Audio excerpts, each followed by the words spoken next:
You know, I read those SSR files. Greatest Generation? You guys did some nasty stuff. Yeah.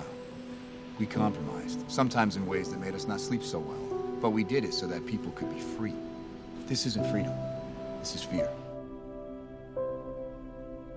The scene immediately afterwards is a moment in a World War II exhibition where we're reminded on how far and how mutilated the idea of American freedom is. When ideologies grow too powerful, they are always destined to fall apart under its own weight. So when discussing freedom as an ideological principle, there's always the inevitable complexity of how you enforce it without actually oppressing it. Michel Foucault once outlined that surveillance was a form of political power, and he outlined this by referring to the Panopticon, a prison specifically designed so that the prisoners couldn't see if the armed guards were aiming at them or not. And through the combination of the threat of force and the lack of privacy, prisoners would have to behave correctly out of fear. It is an indirect means of stripping away psychological freedom and a form of power over someone. And I don't think I need to explain how this sort of parallels what we just saw. To see Captain America's disenchantment shows us something about time. What's so great about superheroes and why they've always maintained their relevance through the generations is the way they are so vivid and yet so fluid when it comes to their symbolic meaning, because it's always the same characters over the course of decades. So they always denote the same ideas, but the connotations themselves can keep changing. I know it's blasphemous to mention him in a Marvel video, but I really can't help myself, because Superman is easily one of the best examples, specifically in relations to politics. In the beginning, during his creation in the Great Depression, he was a champion of the working class, but after World War II, he ended up being the champion of the cosmos and represented a very conservative way of thinking. So by the 1980s, he would be often represented as the establishment. Then by the early 2000s, with the Bush administration in power, he would often collide with the establishment, once again returning to his very liberal values. And nowadays, he's a father, a symbol of a certain nostalgia for those classic conservative ideals. And what's so fascinating about the Captain America trilogy is that Kevin Feige and Marvel Studios understood that this is an artistic potential with these characters, and they took the opportunity to say something poignant about change. You know what you're doing? Yeah. I've knocked that Adolf Hitler over 200 times. Captain America First Avenger isn't remotely historically accurate, but it doesn't really need to be, because the MCU never tries to act like it's the real world at all in the films, so it does get the leeway of existing independently within the boundaries of its own fictional fantasy. And as a result, the film holds a more idealistic view of America in the 1940s, even though realistically speaking it was not exactly a country to aspire to, because unlike the film, Japanese Americans and African Americans were actually segregated and ostracized from the wider community, and women weren't exactly allowed to fight on the front lines. But it's okay, because the film's aim isn't to explore the warts of the past, but to mainly project a sense of historical nostalgia. It's what Svetlana Boym would categorize as reflective nostalgia. It's escapism rooted in a longingness for something that's gone. In the film's case, it's the old nostalgia of the community. In fact, Steve's very first heroic act as Captain America is to save a community of captured soldiers. And as Benedict Anderson once said, a nation is not just a flag, it's an imagined community, in the sense that you can be of any race, any gender, and any background, but it doesn't matter because you're all part of the same community. When it comes to nationalism, you're all Americans first, but this community is ultimately imaginary because there's no way to ever meet everyone or even most people in your country. So it's this idea created by a collective imagination, and that's what Captain America ultimately represents. While being a propaganda tool at the beginning, he goes to state addressing people the same equal way. He creates a form of unity, and this unity is translated in Captain America's band of merry men, the Howling Commandos, as they encapsulate quite vividly this national equality. There's a black guy, a French guy, an Asian guy. It doesn't matter what the identity politics are, you're all treated as an equal subject. On the other hand, for the villains, Hydra is characterized by all the things you'd associate with modernity. Mass-produced uniformity, mastery over nature through technological superiority, right down to the fact that they don't even look like they're from the 1940s anymore. They effectively represent the modern day. But more importantly, Hydra's efficiency stems from its ideological centralism. Diversity of thought doesn't have any place, to the point that if you don't even say the company's motto, that seems to be worth death.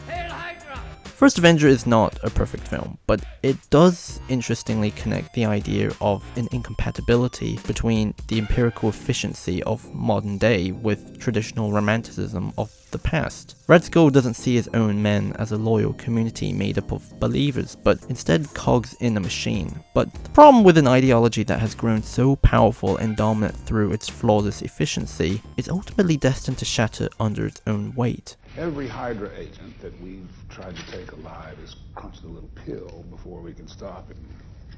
But not you. So, here's my brilliant theory. You want to live. So going into Winter Soldier, we effectively deal with that process of breaking ideologies down, and that's why the film instantly sticks out from the trilogy. Because like a good piece of science fiction, or I suppose any fiction, it takes a real miasma and pushes it further than the bounds of reality, just to see the possible destinations. It takes the same ideas of ideology and modernity from the first Avenger, but completely approaches it differently, because rather than villainizing the new world, we now live in it. The film deals with the information age, and more importantly, the age of surveillance. America is now the most technologically modernized superpower of them all. These flying battleships that can kill people in the thousands based on algorithmic evaluations of people's records, which, depressingly enough, actually compared to the mentality with the information that Edward Snowden released about America's large-scale spying programs, it seems actually almost pathetic in a way. Because even if you're not doing anything wrong, you're being watched and recorded, and the storage capability of these systems increases every year consistently by orders of magnitude, to where it's getting to the point you don't have to have done anything wrong. You simply have to eventually fall under suspicion from somebody, even by a wrong call, and then they can use the system to go back in time and scrutinize every decision you've ever made, every friend you've ever discussed something with, and attack you on that basis to sort of derive suspicion from an innocent life and paint anyone in the context of a wrongdoer. So in a story where freedom is taken for granted in the midst of all the advancement and power comes the paradoxical idea of restrictions in the name of freedom, and inevitably the legacy of ideological centralism would return. I remember I used to think that the twist with S.H.I.E.L.D. turning out to be Hydra this whole time was kind of a cop-out and kind of stupid, because I thought all of a sudden all the complexities were gone, and since the bad guys were now literally the bad guys. But upon a closer inspection, it actually makes sense, because if you think about it, the technology in modernity isn't an autonomous entity that changes society. It would be shaped by social factors, and within the age of such bureaucratized and intensely divided label-based identities, it would make sense that everything would be rooted in ideologies. I mean, one of the key characteristics with modernization is the increase of bureaucracy. And who handles bureaucracy? The government. In fact, in David Lyon's essay, Everyday Surveillance, he said that modern society is slowly becoming a society of strangers because our identities are no longer constituted by us physically existing, but rather by the existence of information. Your bank records, medical histories, voting patterns, emails, phone calls, your damn SAT scores. Zola's algorithm evaluates people's past to predict their future. And this amplification of bureaucracy in the name of efficiency wouldn't just change the way we interact with the world, but it would change the way we interact with each other. It would make sense that identity labels would be intensified and prioritized higher than any other identity trait. And upon thinking about this sort of new-founded technological determinism on identity, it was remarkable how easy it was to apply this view with the modern-day American social reality, specifically with the new concentration on identity politics with young people in millennial culture, where it's very easy to see how often a whole generation of young people would refuse to hear anything from a person with a different label or a different identity to what they agree or see. People are now no longer judged by their actions, but by what they are labeled as. When ideologies once again inevitably have become the dominant thought system, there's the starting fear of complexity, and indirect fascism is a natural consequence of S.H.I.E.L.D's growing power. Despite their idealistic goal to look over the freedom of others, their power of surveillance takes away that actual freedom, and it shows that authoritative power escalated enough produces authoritarianism. It's the realization that whichever side you put yourself in, you immediately lose your freedom to think, so all you can do in the end is tear both sides down.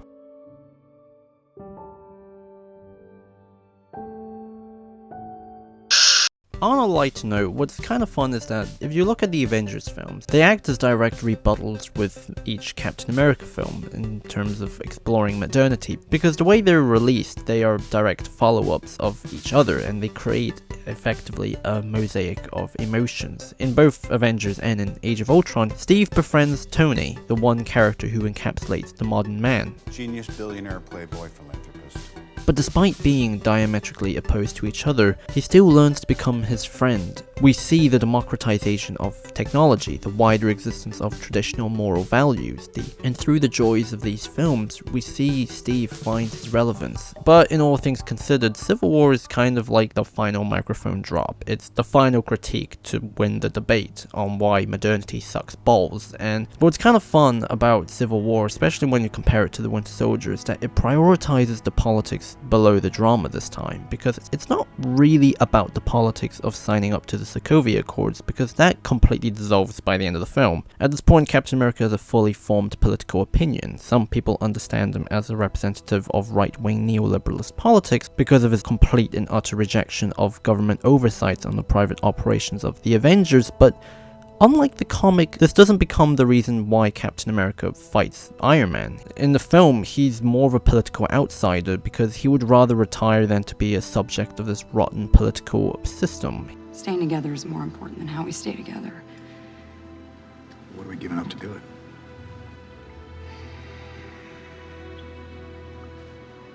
Sorry, Ned. I can't sign it. He doesn't really make a fuss about it, because after Winter Soldiers, for Cap, politics no longer represent the imagined community. These ideologies has deprioritized basic moral values and would rather impose the fear of discipline to society than entrust upon the individual's reverence for morals and values. For Cap, it's not S.H.I.E.L.D. or Hydra or even left and right politics, it's the whole system itself that depends on these labels, on these ideologies. It's giving people more reasons to divide themselves up than to stay together, and all Captain America really wants to do in the film is to fight the bad guys and help his best friend, Bucky, the one last person from his home. But even then, he can't in the modern world. The growing loudness of politics stops everything. And because of that, that imaginary community that America was so proud of, that was so at the center of society, is now dead. I don't want to kill anyone. I don't like bullies. I don't care where they're from. Well, there are already so many big men fighting this war. Maybe what we need now is a little guy, huh? The Captain America trilogy isn't perfect by any means, but it very much vividly shows us what disenchantment looks like. And what is so profound about this journey is that it asks so many questions and maps out so many different ideas for answers that there's room for the audience to connect it for themselves. Is the disenchantment from the incompatibility of modernity and traditional morals and values, or is it from the rising importance of individual identity over collective identity, or is simply history is bound to repeat itself when ideologies inevitably grow more powerful? To find a piece of popular art that explores something with so much honesty behind images of super soldiers and flying men, it shows that superheroes aren't just silly shit. It can be beautiful. You gonna be okay? Yeah, I had a date. You never give up, do you, Captain? I have seen the future, and there are no flags. Not my future! My face! My face!